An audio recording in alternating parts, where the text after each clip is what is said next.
Eh ben salut à tous les amis, c'est Gégère, j'espère que vous allez bien. Nouvelle vidéo aujourd'hui, on va faire une vidéo story mode, posée, tranquille. Juste, je vais vous raconter un peu mon histoire de gamer, depuis mes tout débuts, mes toutes premières expériences de jeux vidéo, jusqu'à peu près à l'époque PS3 360. Parce que vu que sur la génération PS4 Xbox One, c'est là à peu près que je suis arrivé sur YouTube. Donc du coup, pour ceux qui me connaissent depuis longtemps, vous connaissez un peu mon parcours, on va dire. Donc on va partir du tout début. Donc déjà, quelle était ma toute première console? Donc j'avais à peu près, on va dire 7-8 ans je pense. C'était ça, voilà. J'ai commencé avec la fameuse Game Boy Color. Donc c'est une console que j'ai rachetée depuis entre deux. Mais c'est vraiment cette couleur-là que j'avais eue à Noël de je sais plus quelle année. Donc la couleur bleu turquoise, voilà. Et le jeu que j'avais eu avec cette première console, c'était celui-là. Le Gremlins Unleashed, voilà, qui était un super jeu de plateforme où qu'on pouvait incarner soit Gizmo ou soit Strack, le méchant en fait le méchant des Gremlins, voilà. Donc j'avais fait une petite vidéo sur ma chaîne il y a quelques mois d'ailleurs, si vous voulez aller voir, qui est un très bon jeu de plateforme, voilà, qui reprend dans chaque niveau, ça reprend un scénario un moment du film, voilà. Donc il y a la maison, il y a la piscine, il y a toujours à chaque fois un moment du film, voilà. Donc je vous le conseille vraiment ce jeu si vous l'avez jamais fait, même sur émulateur, faites-le, il est vraiment génial. Et puis, qu'est-ce qu'il y a eu dans le début des années 2000 en France? Il y a eu l'arrivée de ça. Et évidemment, je parle de Pokémon, eh oui. Donc moi, j'ai commencé avec cette fameuse version rouge. Donc j'ai commencé vraiment à la première génération. J'ai découvert la licence Pokémon avec l'animé en premier. Et après, je me suis acheté les jeux. Donc, mais à l'époque que j'avais fait les jeux, c'était déjà sorti depuis pas mal de mois. Je ne me souviens pas exactement de la date. Mais moi j'avais chopé la plupart de mes jeux dans des cartouches seules d'occasion.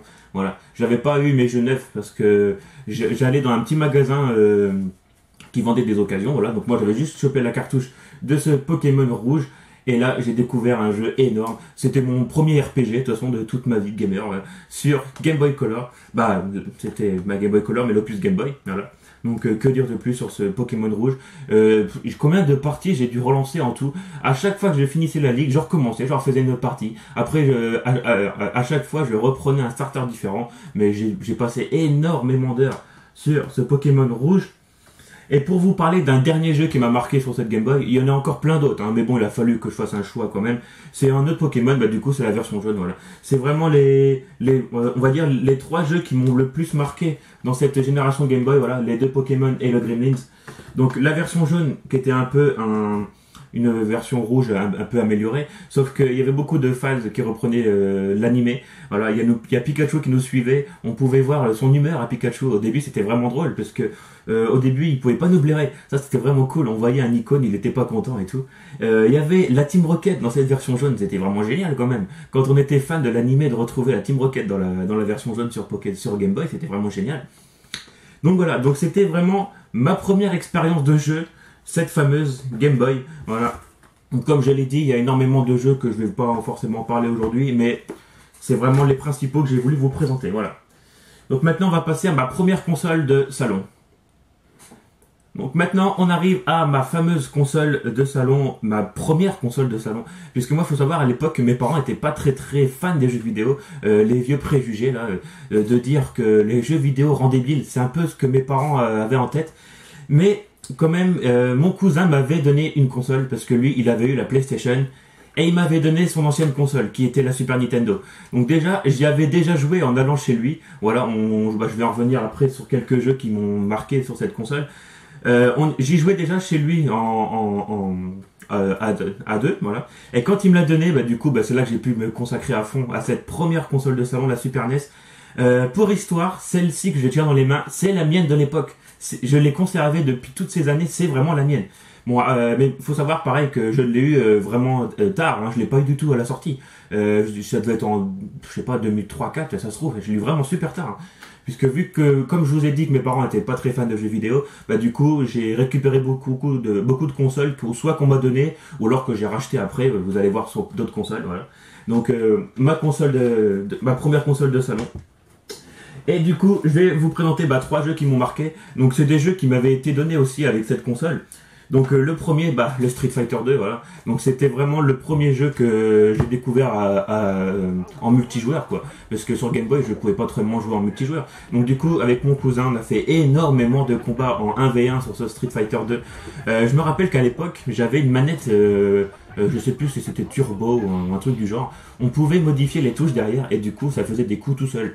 Il y avait des petites gâchettes derrière. On activait les gâchettes et ça faisait des coups tout seul. Donc quand on avait cette manette là, on était assez cheaté, mais quel souvenir énorme sur ce Street Fighter. Donc ça reste encore aujourd'hui pour moi ma licence de combat de jeu préférée, le Street Fighter. Donc moi je prenais beaucoup de Chun-Li, voilà. Mon premier Mario, oui, c'était mon premier Mario, le Super Mario World. Donc celui-là je l'ai énormément squatté, c'était avec mes sœurs. Donc là, toutes les cartouches que je vous montre, c'est vraiment les miennes de l'époque, hein. Ce n'est pas des cartouches que j'ai rachetées, c'est les miennes que j'ai conservées depuis toutes ces années. Le Super Mario World, là, donc et j'ai énormément de souvenirs à y jouer à deux avec mes sœurs, voilà. Donc par contre, c'était chacun de notre tour. Il y en a un qui prenait Mario et l'autre qui prenait Luigi.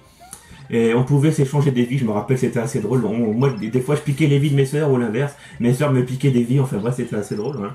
Donc énorme jeu de plateforme. C'était pour moi la découverte des jeux Mario, hein.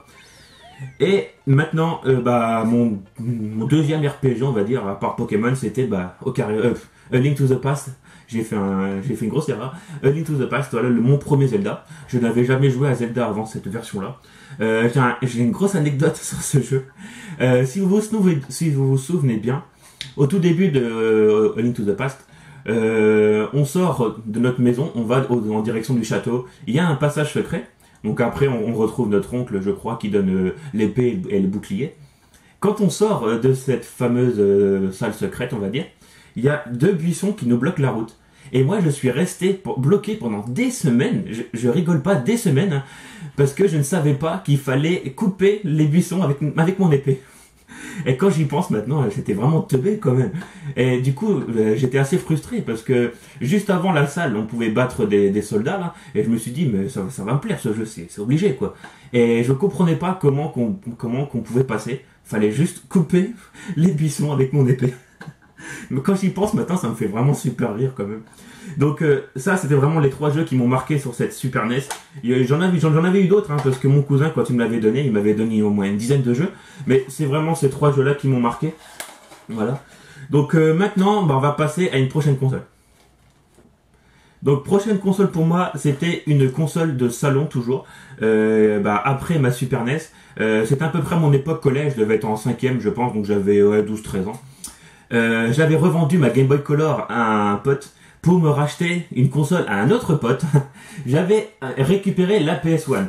Donc ça pareil, c'est une console que j'ai pas eu à la sortie du tout, hein, parce que je l'avais récupéré, je l'avais acheté à un pote, donc ça faisait plusieurs années, je pense à l'époque quand je l'avais acheté qu'elle était sortie. Donc j'avais eu cette fameuse PS1, voilà. J'avais pas eu la première PlayStation grise grosse, j'avais eu la première, la deuxième pardon, la version slim de la PlayStation, la One, voilà. Donc franchement, elle était vraiment toute petite comme console, vous voyez, elle était fine, elle était vraiment super. Pour mettre dans un meuble télé, elle était vraiment géniale cette console. Et quand j'avais acheté cette console à un pote du collège, j'avais eu un seul jeu au début avec cette console, et qui pour moi reste mon jeu préféré de la PS1, le Colin McRae Rally 2. Alors si vous ne l'avez jamais fait celui-là, c'est le meilleur jeu de rallye de la PS1, franchement, il est juste énorme. Moi j'ai beaucoup de souvenirs sur ce jeu parce que c'était mon premier jeu aussi de la PS1. Mais franchement j'ai un peu découvert les jeux de rallye avec celui-là, oui complètement, oui d'ailleurs. Et depuis que j'ai joué à ce jeu-là, je suis tombé amoureux des Subaru. Alors ne me demandez pas pourquoi, mais depuis que j'ai fait ce jeu, j'adore toutes les Subaru. Pour ceux qui me connaissent dans mon entourage proche, vous êtes au courant. Dès que je vois des Subaru quelque part, je kiffe. Enfin, c'est un petit délire que j'ai depuis que j'ai fait ce jeu. J'ai découvert les Subaru dans ce jeu-là, voilà. C'est assez drôle maintenant d'y penser, mais c'est ça. Moi, j'avais pas fait le 1, j'avais directement fait le 2, Colin McRae. Après, je vais vous montrer encore quelques exemples de jeux PS1. L'un des premiers jeux que mes parents m'avaient acheté par la Game Boy, parce que je crois qu'avant, mes parents n'avaient pas acheté de jeu à part la Game Boy. C'était dans un magasin. J'avais vu un jeu d'horreur, la jaquette m'intéressait beaucoup. C'était le Nightmare Creature 2. Alors donc là c'est pas la vraie jaquette du jeu, là c'est la notice qui est en dessous, mais bon c'est pas grave. Je me rappelle à l'époque, bah, je devais avoir ouais 12-13 ans, mais j'étais pas très fan à l'époque des films d'horreur. Maintenant je surkiffe les films d'horreur, mais à l'époque ça me tentait pas tellement.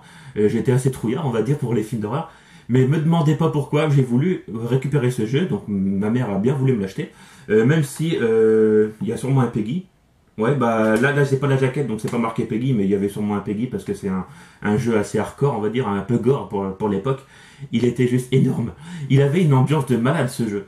Comparé au Resident, parce que Resident c'est une vue fixe et on voit d'autres personnages qui bougent dans des scènes en fait. Mais là, ce jeu-là, il avait déjà les bases des survival horror qu'on a maintenant quoi. Il était vraiment énorme.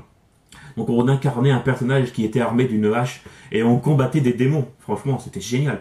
Mais je me rappelle que je me chiais dessus à l'époque. Franchement, j'avais vraiment peur parce qu'il y avait une ambiance de malade. On entendait les démons qui criaient, tout ça. Il était énorme ce jeu. Quand j'y pense maintenant, c'était excellent quoi. Et j'ai découvert bien plus tard qu'il y avait des codes sur ce jeu, et à l'époque j'avais pas les codes, et j'aurais bien voulu les avoir à l'époque, comme ça aurait pu me permettre de finir le jeu, mais moi bah vu que j'avais pas les codes, et j'étais assez nul on va dire, j'avais jamais fini ce jeu, mais il avait une ambiance énorme quoi. L'un de mes premiers open world, je crois, ouais, bah le Driver 2, voilà, sur PS1, moi j'avais pas fait le 1, j'avais directement joué au 2, et j'avais dû tester le 1 mais plus tard. Donc celui-là, il était juste énorme. Moi, je faisais pas tellement les missions. Je me baladais plus en ville, voilà, dans ce Driver 2. Dans celui-là, on pouvait descendre de la voiture. C'était ça qui était bien. Parce que dans le 1, il y avait un mode libre, mais on pouvait pas descendre de la voiture. Alors que celui-là, on pouvait descendre de la voiture, mais que si on avait semé les flics. Puisque il y avait une jauge d'infraction dans la voiture. Quand on avait semé les flics, on pouvait descendre de la voiture et en prendre une autre. Mais moi, je me suis plus baladé dans ces Driver 2 que faire les missions. Et je me rappelle qu'il y avait des voitures secrètes. Fallait monter tout en haut de la map. Je sais plus. Il y avait deux maps en mode libre. Fallait monter tout en haut des maps. Il y avait des voitures secrètes. Donc ça, je m'amusais à les récupérer. C'était vraiment cool. Il y avait aussi des ponts élévateurs là pour faire passer les bateaux là. Si je sais pas si vous me voyez. Et bah du coup, moi je m'amusais à passer à fond et puis à faire voler les voitures. C'était des souvenirs énormes. Donc comparé à GTA qui était sorti sur PlayStation, le Driver 2, moi je trouve qu'il est carrément mieux. Rien que pour la vue déjà. Parce que moi je suis pas très fan de la vue de dessus du premier GTA. Alors qu'au moins Driver 1, Driver 2 avait déjà une vue comme on a dans les GTA de maintenant quoi. C'est pour ça qu'à l'époque il était vraiment d'avance sur son temps quoi. J'ai encore 3 jeux à vous montrer sur la PS1. Donc le Moto Racer, voilà, donc bah, mon premier jeu de moto, hein, maintenant que ça me revient, c'était mon premier, avec les codes des Pocket Bike. Alors me demandez pas comment je les avais eu, parce que je vous ai dit juste avant que dans Nightmare Creature j'avais pas eu les codes, mais dans celui-là je les avais eu, je me rappelle plus du tout comment, mais il y avait le code des Pocket Bike, ça c'était énorme quoi, les Pocket Bike. En plus je me rappelle, elle allait même plus vite que les motos de base, c'était génial. Et bah du coup aussi en écran scindé avec mon cousin, pareil, on a passé énormément d'heures sur ce Moto Racer. Maintenant, bah, je vais vous montrer 2 jeux de plateforme. Un en 3D, bah pas 3D, enfin bref, le Crash Bandicoot, voilà. Donc moi c'était le premier. Je crois que j'ai fait que le 1 à l'époque sur PS1. J'avais jamais été au bout parce que comment j'avais pas un gros niveau, on va dire. Il était assez dur quand même. Et puis bah j'ai découvert cette licence Crash, voilà, avec le tout premier, voilà. Mais par contre après j'avais pas fait le 2 ni le 3 sur PS1. Et puis ben un autre jeu de plateforme qui m'a marqué énormément, qui était en 2D par contre celui-là, bah, le premier Rayman, voilà. Pour moi le meilleur Rayman, à part Origin et Legend, parce que le Origin et Legend étaient aussi revenus en 2D, mais moi je préfère beaucoup plus les Rayman en 2D qu'en 3D. Donc moi je préfère beaucoup ces opus là. Donc il était énorme celui-là. J'avais dû l'acheter aussi à un pote du collège celui-là, maintenant ça me revient un peu. Donc voilà, bah ça c'était toute mon expérience. En gros, hein, je vous ai pas présenté tous mes jeux de PS1 que j'ai joué à l'époque, mais je vous montre vraiment les plus principaux, ceux qui m'ont marqué le plus. Donc ça c'était vraiment l'époque PlayStation. Bon maintenant, bah on va passer à une autre console. Donc après la PS1, j'avais une autre console de salon à Noël. Donc c'était mon plus beau cadeau de Noël, franchement, de toute mon enfance, je crois, parce que c'est ma console de cœur, voilà, la PS2. Moi j'avais eu la PS2 Slim. Et donc j'avais pas eu la première.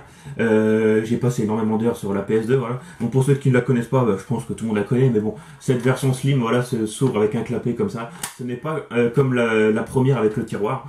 Donc moi j'avais eu cette version Slim avec un pack. J'avais eu un pack avec 2 jeux à l'époque. Donc c'est un pack que j'aimerais énormément retrouver pour ma collection. C'était le pack avec GTA San Andreas et Gran Turismo 4 qui était dans le pack, c'était pas ces versions-là, c'était des versions Platinum. Mais j'aimerais trop retrouver ce pack pour l'ajouter à ma collection. Vu que c'était mon premier pack PS2, ça serait vraiment génial de le retrouver. Voilà. Donc du coup, vu que j'ai ces deux jeux-là dans les mains, je vais vous en parler. San Andreas, si vous commencez à me connaître, je pense que vous avez l'habitude. Mon meilleur GTA, voilà. Il y a un pote du collège qui m'avait passé les codes. Il y avait au moins 3-4 pages de code, je me rappelle, sur ce San Andreas.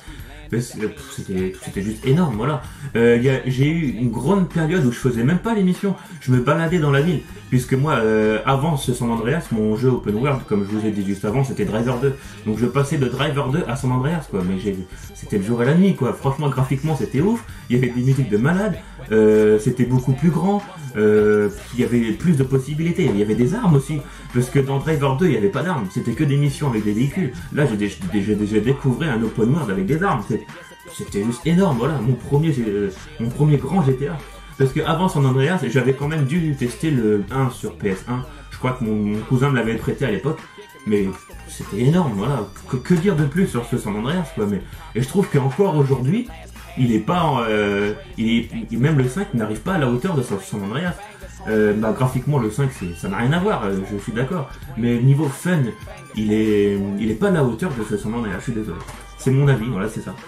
Et donc du coup, dans le pack avec la PS2 que j'avais eu le Gran Turismo 4. Alors celui-là, j'ai plusieurs anecdotes dessus. Par contre, celui-là, je faisais vraiment le mode carrière. Je voulais faire les permis à fond, tout ça. Il y avait des courses missions spéciales, si je me souviens bien, je crois que ça s'appelait comme ça, où il y avait des mini-courses, en fin de compte, on gagnait 1000 de crédit à chaque fois. Et je me rappelle qu'il y avait une mini-course, fallait juste dépasser un PNJ dans un virage et on gagnait 1000 crédits à chaque fois. Alors cette mini-course, qui durait peut-être 20-30 secondes, j'ai dû la faire au moins des centaines de fois, juste pour avoir plein de crédits dans le jeu et pouvoir acheter des grosses voitures. C'était ma petite technique. Ça me prenait des heures, parce que à chaque fois que j'avais les 1000 crédits, je recommençais, et puis plusieurs fois d'affilée comme ça, juste pour avoir plein de crédits.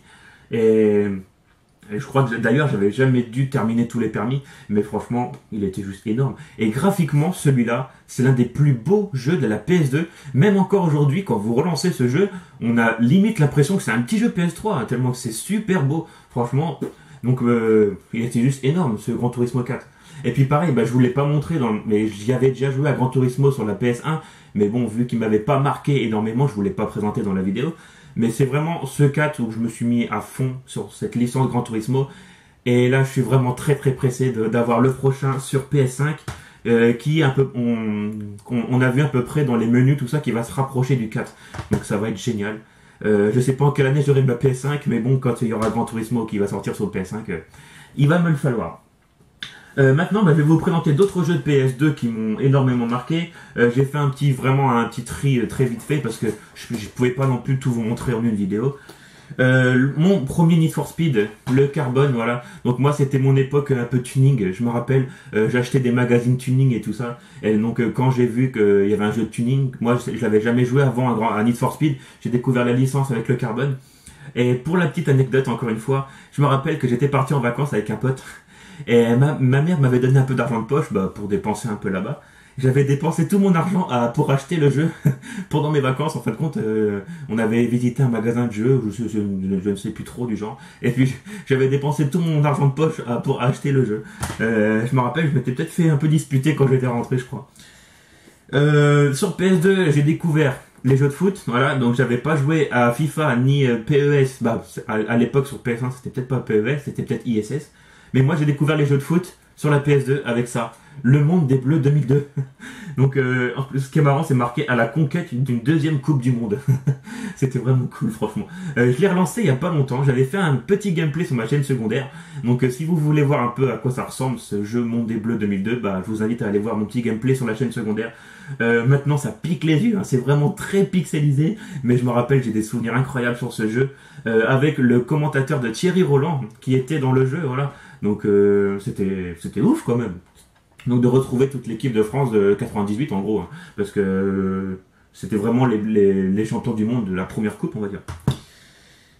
J'ai découvert également sur la PS2 les FPS. avec Medal of Honor. Donc moi, mon premier Medal of Honor, c'était les Faucons de guerre.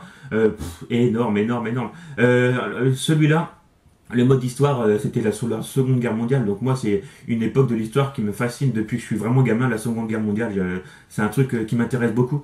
Et j'ai aussi également beaucoup de souvenirs avec à faire des parties match à bord avec mon cousin en écran scindé. Voilà, on prenait toujours la même map. Je ne sais plus c'était quoi le nom. Enfin bref, il y en a un qui se mettait à l'étage et puis l'autre qui se mettait en bas et puis on se shootait au sniper. J'ai beaucoup de souvenirs sur ce Medal of Honor. Et puis une licence, voilà, Spider-Man, parce que moi dans les années 2000 j'étais hyper fan de Spider-Man avec les films de Sam Raimi là, la trilogie Spider-Man. Donc moi du coup j'avais énormément squatté le 2 et le 3. J'avais pas fait le 1 à l'époque, je l'ai récupéré il y a quelques mois dans ma collection, donc qui reprenait l'histoire des films, les Spider-Man. Donc moi vu que j'ai surkiffé les films, j'ai surkiffé les jeux, voilà. Donc le 2 et le 3 sur PS2. Donc c'était à peu près tout. J'ai pas non plus tout raconté comme sur la PS1. Sur cette fameuse PS2, je vous ai vraiment présenté les jeux qui m'ont marqué de fou. Donc maintenant, nouvelle console. Alors, prochaine console qui est également une console de salon. Donc là, on arrive à peu près quand j'avais 16 ans, tout simplement. Parce que c'est une console que je me suis payée moi-même avec ma première paye d'apprenti. Je me rappelle, dès que j'avais eu ma paye, plaf, j'avais claqué 200 balles direct pour une 360, voilà. Donc celle-là, pareil, c'est la mienne de l'époque que j'ai conservée depuis toutes ces années. C'était la 360 arcade, je crois. Donc elle a un petit peu morflé parce que la façade, vous voyez, là il y avait le clapet pour les ports manettes USB. Là il y avait les clapets pour les cartes mémoire. Bon, elle a un peu morflé, mais bon, ça, la façade c'est rien, ça se change. Si vraiment je pourrais en acheter une, à mon avis ça coûte que dalle. Mais c'est ma console de l'époque. Donc regardez, je sais pas si vous avez connu, il y a des autocollants, la bécannerie. Donc ça c'était mon époque apprenti quand j'étais en scooter. Donc la bécannerie, je commandais des pièces de scooter sur ce site, voilà. Donc franchement, et elle pète une tonne, franchement. Ça fait longtemps que je l'avais pas ressortie, elle est vraiment lourde quand on la tient plusieurs secondes, voilà. Donc pareil, je vais vous présenter quelques jeux qui m'ont marqué sur cette console. Donc ça va être plus rapide que la PS2, puisque... et puis voilà, donc mon premier jeu que j'avais acheté avec cette 360, bon là c'est la version PS3, mais c'est pas grave. C'était le Need for Speed Undercover, voilà, que j'avais récupéré directement avec l'achat de la console. Donc anecdote sur ce jeu-là, à l'époque, quand je jouais, je voyais un message qui s'affichait de temps en temps et je comprenais pas ce que c'était. Et ça marquait succès déverrouillé. Mais je comprenais pas moi ce que c'était, parce que moi à cette époque-là, j'avais toujours pas internet. Moi j'ai eu internet très tard, n'empêche. Donc du coup, je pouvais pas tellement m'informer sur des forums ou des trucs comme ça. Alors je voyais succès déverrouillé, puis ça s'affichait de temps en temps. Et puis après, évidemment, j'ai compris ce que c'était. Et franchement, je l'ai poncé, ce jeu, il était oufissime, voilà. Donc là, c'est la version PS3, mais bon, c'est pas grave, c'est le même jeu que moi j'avais sur 3.6. Et puis pareil, comme sur 360 à l'époque, il y avait beaucoup de... une fois que j'avais internet, voilà, que ma console était connectée, il y avait beaucoup de mises à jour. Et ce qui était bien, c'est que le menu, il changeait assez régulièrement. Mais ce que j'aimerais bien maintenant, c'est récupérer une 360 avec le tout premier menu, ça serait vraiment génial. Voilà.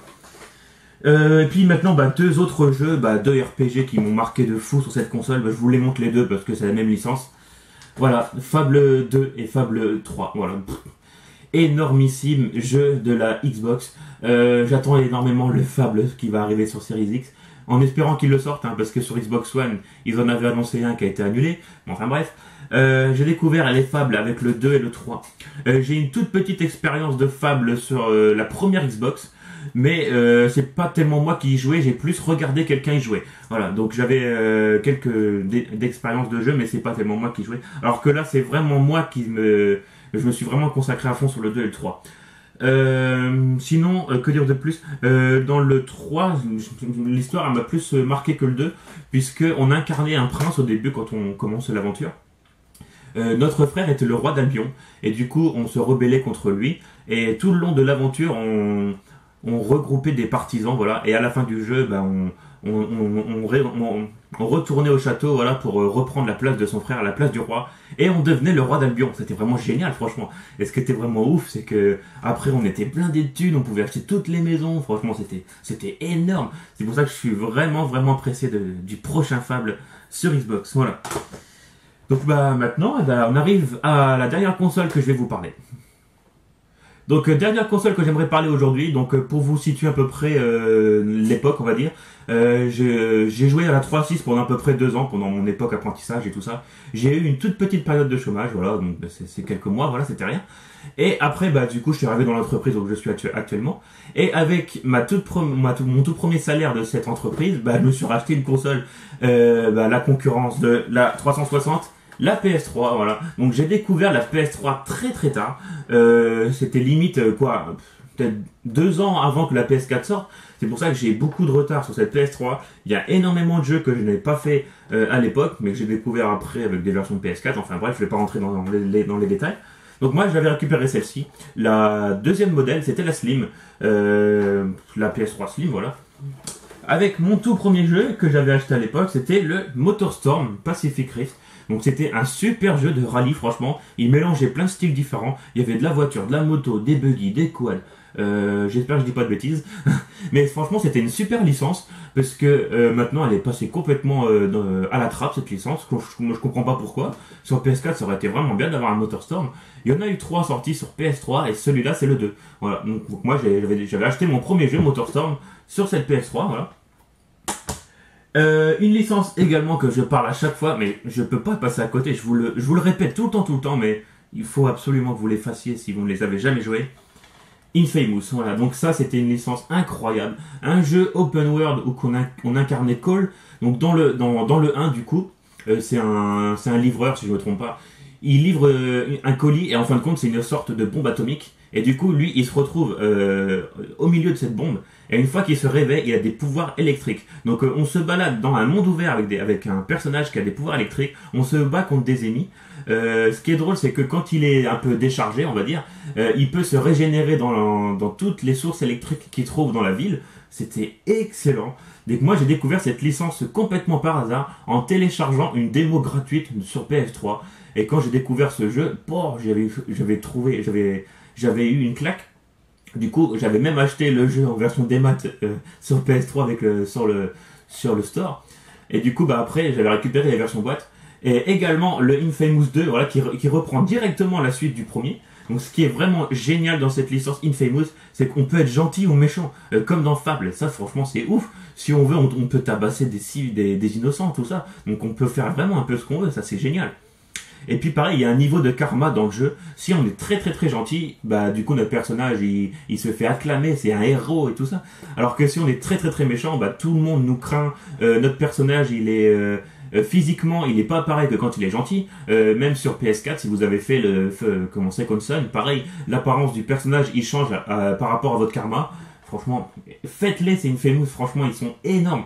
Et puis pareil, après le 2, il y en a eu un Festival of Blood, donc qui était sur la map du 2, qui était uniquement dispo sur le PS Store de la PS3. Donc maintenant, bah, si vous voulez faire ce Infamous Festival of Blood, dépêchez-vous avant que les serveurs ferment du store de la PS3, parce que ça va être chaud maintenant pour le faire. Faites-les, je vous recommande à 200%. Prochaine licence que j'ai découvert sur PS3, Assassin's Creed. Donc moi j'ai découvert avec le 2. Je n'avais pas fait le 1 à l'époque, même si le 1 je l'avais déjà testé par mon cousin. J'avais pas du tout accroché au 1, je ne sais pas pourquoi. Mais quand j'ai découvert le 2, quelle licence incroyable. Surtout la trilogie Ezio. Donc je les ai tous fait après. Je les avais trouvés d'occasion au fur et à mesure. J'avais pas tout acheté Day One. Mais franchement, mais quelle licence Assassin's Creed. Et c'est encore l'une de mes licences préférées aujourd'hui. Même si le Valhalla m'a très déçu. Mais ça, c'est assez personnel. J'ai découvert également les jeux narratifs sur cette PS3. Mon préféré, Beyond Two Souls. Voilà, j'en parle assez souvent également. Donc de Quantic Dream. Donc moi, franchement, les jeux Quantic Dream, c'est vraiment des pépites. Franchement, faut les faire. Donc j'avais chopé cette version Steelbook en plus dans un cache. Franchement, c'est super classe. Donc moi, j'adore Beyond Two Souls. Voilà. Donc je ne sais pas si ça serait possible de faire un 2 parce que franchement, à la fin de l'histoire, il y a possibilité, je pense, de faire un 2. Et si un jour ils font un Beyond Two Souls 2, alors là, je signe direct. Franchement, c'était énorme. Et puis maintenant, les derniers jeux que je voudrais vous parler dans cette vidéo, j'ai découvert également des jeux musicaux sur la PS3. Donc mes préférés, voilà, DJ Hero 1 et 2, franchement. Mais quel jeu de malade. Encore aujourd'hui, j'y joue très souvent. Il y a des remixes de jeux vraiment de ouf. Si vous aimez toute la musique DJ, Daft Punk, comment David Guetta, Martin Solveig, enfin bref, mais aussi des musiques populaires genre Rihanna, qu'est-ce que je pourrais citer d'autre, Lady Gaga, enfin bref, Calvin Harris, Sean Paul. Donc il y a vraiment des musiques incroyables, beaucoup plus dans le 2 que le 1. Puisque en gros, pour vous raconter un peu le principe des DJ Hero, il y a une piste verte, une piste rouge. Chaque piste correspond à une musique et du coup, il y a des mix entre les deux. Franchement, si vous aimez la musique DJ remixée, tout ça, faites-les ces DJ Hero. Et puis à mon avis, je pense que même aujourd'hui, vous pouvez les trouver pour pas cher du tout avec la platine. Donc franchement, je vous les recommande à 200%. Voilà. Donc voilà les amis, c'était tout cette vidéo que je vous ai un peu parlé sur mon expérience de jeu vidéo jusqu'à la PS3 360.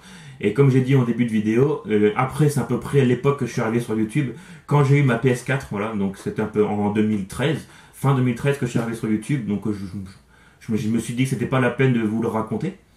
Donc également, j'ai pas parlé de toutes les consoles, parce que également, ce qui m'a un peu marqué, il y a eu la PSP, je vous ai pas parlé. La première Xbox, il y a un ou deux jeux qui m'a marqué, mais pas exceptionnel, donc je vous en ai pas parlé non plus.